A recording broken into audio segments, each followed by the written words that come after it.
Kembali lagi di Cerita Cinta Channel. Jangan lupa like, comment, and subscribe ya. Terima kasih. Jam 5 subuh, Sena bangun lebih dulu. Ia tak langsung membangunkan sang suami, namun lebih dulu memeriksa keadaan sang ibu mertua, Maryam. Di dalam kamar itu, ternyata Maryam tidak tidur sendirian. Ia tidur bersama Nadia. Ya, semalam Nadia memutuskan untuk tidur bersama sang ibu mertua. Melihat itu, Sena tersenyum, mulai mengerti kenapa Hanan menyembunyikan semuanya dari sang kakak ipar. Nadia begitu baik dan tak pantas merasakan sakit hati hanya karena Hanaf. Dengan perlahan, Sena kembali menutup pintu dan kembali ke kamarnya sendiri. Dilihatnya sang suami yang masih terlelap sangat tampan. "Sayang," panggil Sena pelan, seraya mengelus wajah Hanan lembut. Ia duduk di sisi ranjang, tepat di samping sang suami. Kamu dari mana?" jawab Hanan dengan matanya yang masih tertutup. Ia sudah bangun, hanya masih enggan untuk beranjak. "Kamar Mama, ternyata di sana ada Mbak Nadia," jelas Sena apa adanya. Mendengar itu, Hanan mulai membuka mata. "Jadi, kamu lebih memilih membangunkan Mama dulu dibandingkan membangunkan aku, suamimu?" tanya Hanan tidak terima. "Ya sudah, ayo bangun, kita sholat subuh berjamaah," balas Sena seraya hendak menarik Hanan untuk bangkit. Bukannya bangun, Hanan malah menahan tangan Sena dan menyeringai Sena. Hafal betul apa arti dari seringai itu, buaya yang sedang kehausan. "Cara membangunkan suami yang benar itu bukan seperti ini, tapi bangunkan dulu yang itu," ucap Hanan ambigu. Namun Sena mengerti dengan jelas apa maksudnya. Sena sedikit berteriak saat Hanan menariknya untuk berbaring. Lalu tanpa aba-aba, Hanan langsung menindih. 3 ronde, banyak banget, keluh Sena. 1 untuk rinduku selama berbulan-bulan tidak bertemu. 2 untuk malam pertama kita yang gagal, jelas Hanan. Dan tanpa bak bibuk lagi, ia segera menanggalkan semua baju sang istri, mencetak tanda merah abstrak di tubuh polos itu. Sena menggeliat merasakan tangan sang suami yang mulai bergerilya. 3 ronde bagi Hanan bisa jadi 10 ronde bagi Sena. "Kamu tidak berangkat kerja?" tanya Hanaf pada sang adik Hanan. Hanaf sudah rapi dengan baju kerjanya. Sarapan ditemani oleh Nadia, sementara Excel dan Aska sudah lebih dulu berangkat sekolah. Sedangkan Hanan datang ke meja makan hanya menggunakan celana boxer pendek dan kaos hitam polos. "Ya kali, pengantin baru udah kerja, kan lucu ya Mbak?" tanya Hanan pada Nadia. Mendengar itu, Nadia hanya terkekeh seraya menggeleng-gelengkan kepalanya. "Mbak, tolong siapin makan untuk Sena ya, biar sarapannya ku bawa ke kamar," timpal Hanan lagi, dan Nadia mengangguk.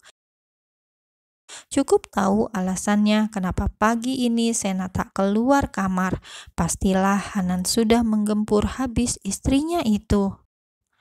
"Setelah sarapan, ajak Sena berendam air hangat," ucap Nadia, dan Hanan mengangguk patuh. "Oh iya Mbak Nadia punya obat merah nggak? Punggungku lecet semua dicakar Sena," keluh Hanan seraya melirik sang kakak yang wajahnya sudah nampak tak senang. "Ada, nanti Mbak ambilkan."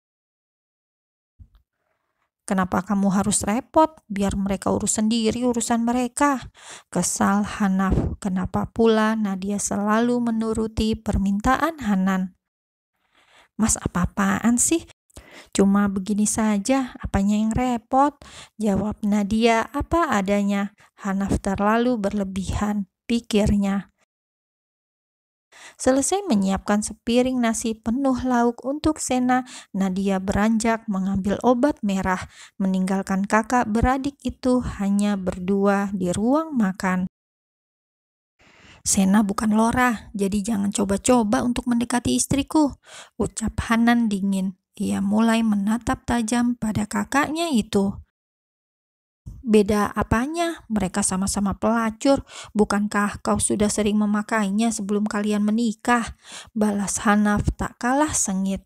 Ia begitu geram melihat penampilan Hanan pagi ini, mengisyaratkan percintaan panas ia dan sang istri semalam. "Tentu saja beda. Karena Sena hanya aku yang menyentuhnya dari dulu hingga sekarang, bukan seperti jalan-jalangmu itu. Kamu pikir mereka hanya setia padamu? Cuih, bahkan di luar sana, Lora atau siapapun itu tetap membuka kakinya lebar untuk semua pria. Kamu memang pantas mendapatkan barang seperti itu." Hanaf langsung bangkit dan menarik kerah baju Hanan. Ia hendak memberikan pukulan pada adiknya itu. Namun terhenti saat mendengar suara sang istri memanggil. Nadia datang. "Mas Hanaf," cegah Nadia cepat. Ia bahkan menarik tangan Hanaf untuk turun. "Mas, apa-apaan sih? Ini di rumah Mama, Mas. Bagaimana kalau Mama lihat?" keluh Nadia dengan suaranya yang lirih. Ia begitu menyesalkan atas tindakan Hanaf dan Hanan itu. Tapi tak peduli dengan apa yang diucapkan sang istri, Hanaf langsung saja pergi meninggalkan ruang makan itu dengan penuh kemarahan. Ia meninggalkan rumah. "Maaf, Mbak," ucap Hanan tulus. Sumpah demi apapun, ia tak ada niat untuk membuat keributan. Ia hanya ingin mengingatkan Hanaf untuk tidak mendekati istrinya. "Kalian kenapa sih ribut terus? Mama itu sakit darah tinggi, Han. Mama tidak bisa banyak pikiran. Kalau sampai ada komplikasi, bagaimana? Bisa-bisa saluran darah Mama pecah," jawab Nadia dengan menangis. Hatinya tak hanya sakit melihat pertengkaran sang suami dengan adik iparnya, namun sikap Hanaf yang memperlakukannya sesuka hati membuat hatinya terluka. Nadia hanya manusia biasa, ia bisa saja menangis. "Maaf, Mbak, aku tidak akan mengulangi ini lagi," sesal Hanan. Dan Nadia mengangguk. Ini semua memang bukan sepenuhnya salah Hanan. Suaminya pun pasti bersalah, pikir Nadia. "Ini obat merahnya, kembalilah ke kamar. Sena pasti sudah lapar," ucap Nadia seraya menghapus air matanya dan mengulurkan obat merah itu. Hanan menerima uluran obat merah, lalu sepiring nasi pula. Setelah itu, ia segera berlalu kembali ke dalam kamarnya sendiri.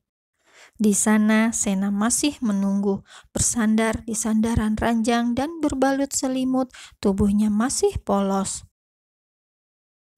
"Maaf sayang, aku lama ya?" tanya Hanan, dan Sena mengangguk.